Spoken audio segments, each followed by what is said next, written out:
Welcome to Chawla's Kitchen. Today we are going to do a very quick biryani. You might be wondering, quick and biryani? Well, you are at Chawla's Kitchen. We are going to make it a smart recipe. We are making fish biryani today and it is going to be quick and very delicious. Let's make fish biryani. Alright, I got 1 teaspoon of cumin seeds, 1 teaspoon of red chili powder or cayenne pepper, and I got 1.5 teaspoon of salt, half teaspoon of turmeric powder, couple strips of cinnamon stick, whole cardamom, black cardamom. I've got some peppercorns, I've got anise star, I've got some green cardamom, I've got bay leaves, I've got kasuri methi, which is dried fenugreek leaves, and along with that I have got ginger and garlic paste, 1 tablespoon, about 2 tablespoons of lemon juice, and I've got some chilies which I have slit, and then I've got about a cup of mint leaves and a cup of coriander leaves. I've got about 3/4 cup of fried onions. You can also use any ready-made fried onion, and I have got some saffron sitting in the water. We are letting it release its essence and color, and we need fish and rice, of course, because we are making fish biryani. Here is my fish. I have taken a baking dish and I have lined it with some oil, and I have placed the fish pieces. Whenever you are making fish biryani, make sure you use thick steaks of fish. You can use any kind of fish, just use thick steaks. And we have to prepare marination for the fish, and in that I'm going to use all these spices. And for the spices which are whole, I'm going to tell you a technique. You need double fold of a kitchen towel. We're going to place the whole spices in this, and we are going to run a roller on top of it.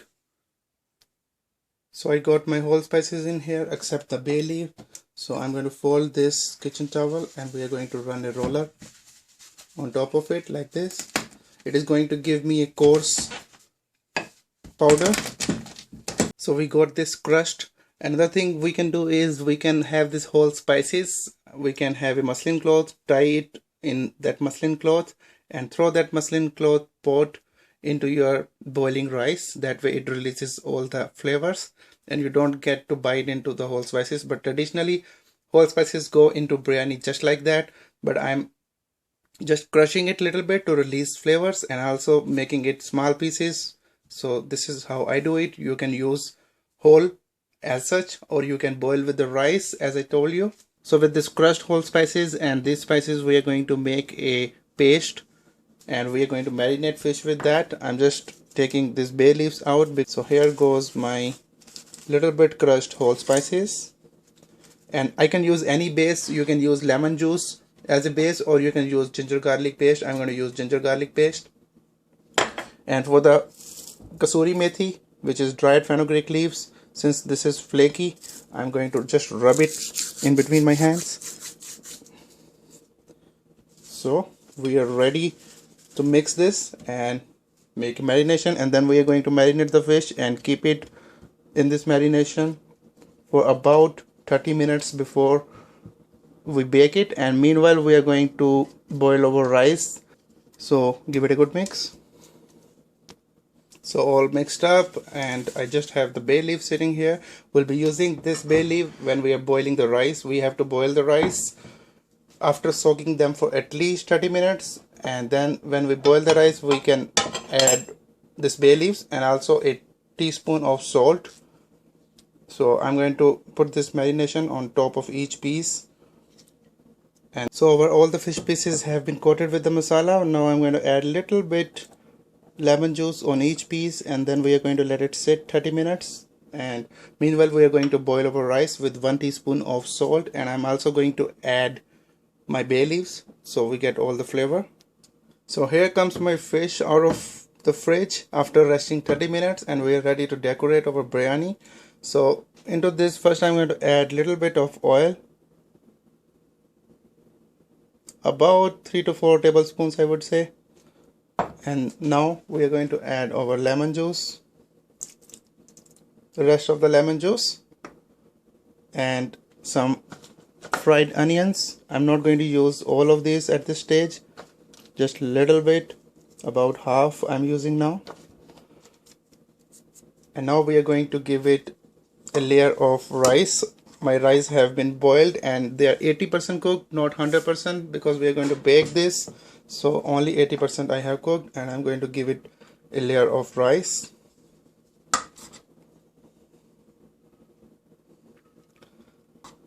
It's very aromatic, lot of spices, lot of aroma, and you are going to love it. And this is the quickest way you can make biryani. Alright, so we have given it a layer of rice. I am having clean hands, so I'm going to spread it evenly with my hands. And now I'm going to add a lot of coriander. We are giving it a green layer, and mint leaves. I like more coriander. So kind of spread this and make a layer, green layer. And now another layer of rice. And now we are going to use our rest of the onions that we have. And we are also going to add saffron, which is going to give it a very exotic and premium color and flavor. Wow. And some green chilies on the top. Some more mint and coriander on the top. Alright, now you can guess it. What we have to do with this, we have to bake it at 350 Fahrenheit for 30 minutes. And before that we have to cover it, seal it properly. So I double wrapped it, sealed it properly with a heavy duty foil, and we are putting it in oven. So my oven is preheated at 350, and we are going to place it for 30 minutes, and I'll show you then. Right out of the oven, let's check on our biryani. I have let it rested for 15-20 minutes so I can handle it with hands. So uncovering our beautiful creation. Voila! It looks awesome. Let's check on our fish. Wow, nicely cooked, tender inside. So you see how easy it was. We started in this dish and we baked it, and you can serve it in the same dish. No cleanup, very smart recipe. If you want any other recipe to convert it to smart recipe, let us know. We can do that for you, and you never miss any delicious moment like this. I'm getting ready to eat my biryani. See you next time. Hope you like cooking with us today. Bye bye.